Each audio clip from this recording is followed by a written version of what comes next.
pour le dessert, pourquoi ne pas venir soi-même cueillir les pommes dans le verger d'Éric Michel?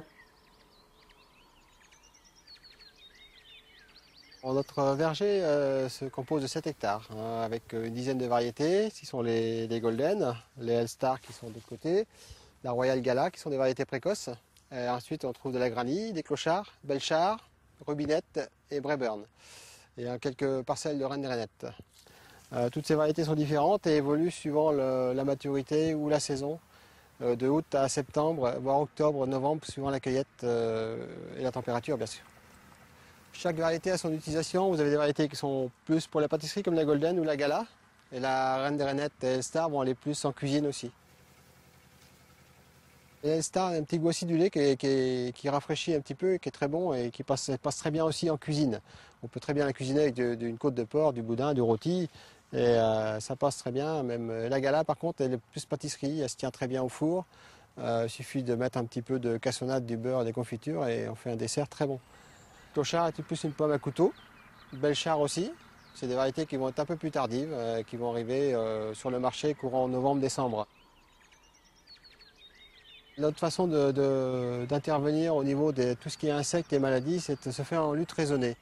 Donc quand on voit un foyer, on protège de chaque côté, on traite le foyer. Il faut limiter les interventions par aussi le goût, il y a aussi le coût.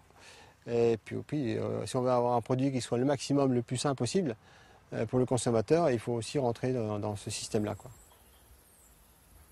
Ce qui est intéressant, c'est de pouvoir parler avec le client, de lui expliquer ce qu'on a fait aussi, et puis d'avancer sur des démarches de contact beaucoup plus importantes, directement du verger pratiquement à l'assiette, si on va aller par là, en expliquant aussi comment utiliser le produit, et comment on fait pour le travailler, comment on fait pour l'amener jusque dans le bâtiment ou le magasin, quoi. L'idée de faire cueillir les gens, ça permet aussi aux personnes qui viennent de s'apercevoir qu'il y a un support, qu'il y a un verger. C'est plaisant, c'est intéressant. C'est aussi une sortie pour les enfants. Et puis c'est aussi une façon d'avoir le contact avec le producteur et la production. De différencier les variétés sur le terrain, de goûter dans les champs.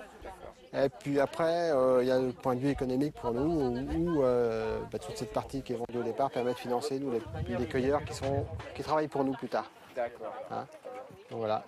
Et c'est un plaisir aussi pour les personnes de venir. D'ailleurs, on le voit, bon, il y a beaucoup de monde. Et chacun fait sa provision, chacun en emmène plus qui compte parce que quand c'est intéressant à cueillir, ben voilà, on charge. Et ça se passe très bien. Voilà. Pour les voisins. Il y a une bonne ambiance et tout le monde se connaît pratiquement. Donc il n'y a pas de souci. Hein. Au final, pour manger du bon, il faut manger saison surtout et évoluer par rapport aux variétés qui sont disponibles à la saison voulue. Certaines variétés précoces qui vont aller de août à novembre et d'autres qui vont aller de novembre jusqu'à juin. Et c'est là qu'on aura le meilleur goût et les meilleures qualités de produits.